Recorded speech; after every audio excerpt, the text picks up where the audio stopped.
There is no way in hell you're going to feel good about anything as long as your body is frozen in a position of terror. Because when you are terrified, that is what your body does. And when some woman by the name of Nina Bull did some research where she froze people in those body positions and said, now I want you to feel love or joy or curiosity, people said, I can't. But when she froze people in a body position of openness and joy, like you might do at the end of a yoga class, let's say, and you say, now feel like you feel terror, and people say, I can't do that. My body won't let me feel terror as long as I sit like this. So the body issue is a tremendously important issue. So now I can't help but wonder how much of what we call healing or growth is actually just the body leading the way. And if that's true, what else are we missing because we're too focused on the mind's story? It makes me think, what would happen if we all learned to listen to our bodies first? Now, let's dive in and listen to what Dr. Bessel van der Kolk has to say about this. Spoiler, he'll reveal surprising insights, like how adopting postures of fear or openness can profoundly impact your ability to feel emotions like love or terror. It's fascinating and might just change how you think about emotions entirely.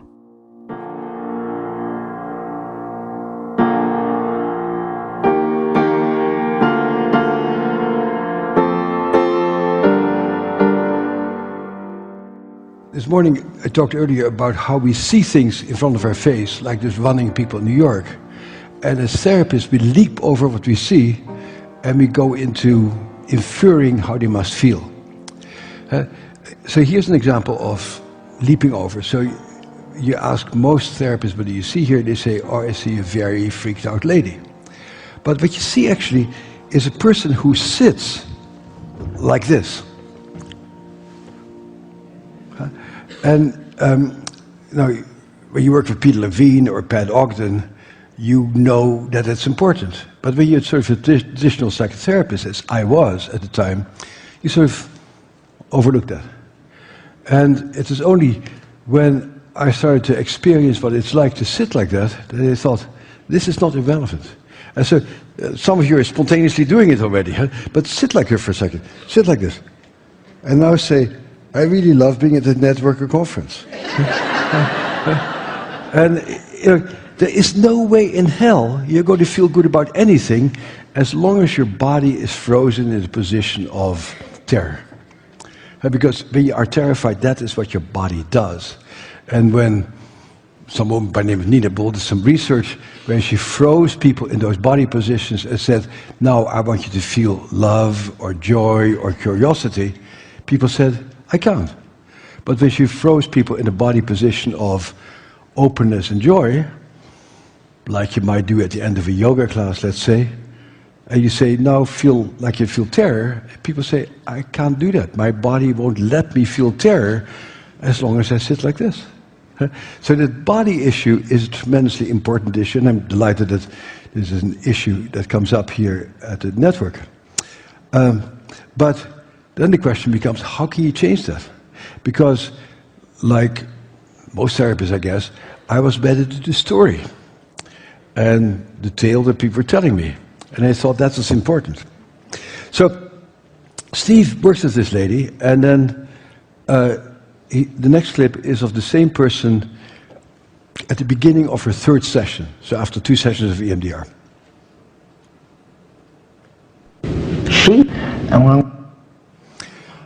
Wow, that's the right response. Like you go, wow.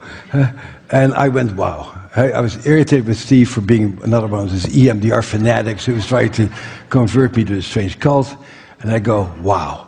Nobody who comes to my office in 2 weeks is transformed from this into the Buddha. And again, it's interesting to me. Like, I'm very much from Northern Europe. That's where I came from. I've lived here for forever. But, when you go to the Louvre or art museums in Europe, you don't see pictures of people sitting like this. And that's just not part of the white man's culture from over there. Yeah? That's not how I was raised. But you go to Thailand, to Burma, and Southeast Asia, a lot of people sit like this. And you wonder, why the hell is people wasting their time? And maybe they're wasting their time because when you sit like this, something happens to you. And so I always like to encourage people to just sit like this for a second, put your shoulders back. And what I particularly like about this picture is the sternocleidoid mustard muscle, this muscle over here that she sort of turns towards Steve. It's a muscle of curiosity. It's a muscle you never see in traumatized people, because traumatized people always sit like this. They never want to know what's new. And so she sits like this. Sit like this now. Take a breath, and now say, I hate Dick Cheney.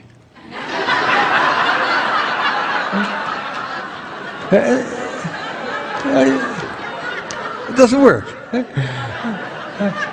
So there is something about changing your body and the way you sit that changes the way you take in emotions.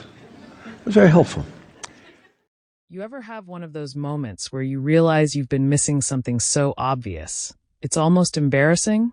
That's what happened to me when I started paying attention to how the body shapes emotions, like really paying attention. Before that, I was all about the story, the narrative. People would come in, pour out their tales of fear, anger, whatever, and I thought that was it. The holy grail of therapy. But then, no, I realized I was missing half the conversation. The body was screaming things I wasn't even listening to. Let me tell you, it's humbling. There was this shift when I actually tried what I'd been so casually dismissing. I sat the way people in distress sit, curled in, tense, locked up. And it hit me, this isn't just a posture. It's like your body becomes the jail for your emotions. You're stuck in it. You can't think your way out because the body's still holding on to the feeling. And when I flipped it, opened up my posture, tried to sit with a little curiosity, shoulders back, head up, I didn't just feel different. I started thinking differently. It's like my brain went, oh, we're allowed to feel something else now? Wild. Now, here's the thing. I grew up in a culture where posture didn't seem to mean much beyond sit up straight. Nobody told me that the way you hold your body is practically writing the script for how you feel. But then I think about other cultures, places where stillness, openness, and posture are intentional.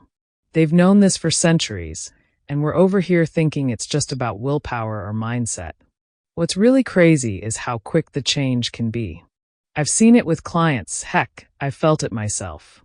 You shift your body, and it's like your emotions go, finally, we can let go of this. It's not magic, it's biology. But it still feels a little magical, doesn't it? So yeah, now I get it. The body isn't just part of the story, it's the translator, the co-author, maybe even the editor. It's like we've been trying to read people in black and white when the body is sitting there in full color, waiting for us to notice. Don't forget to like, comment, and subscribe to Inside Serene, a channel dedicated to helping you navigate your healing journey. Together, we can break free from the chains of addiction, trauma, and chronic stress and embrace a brighter future.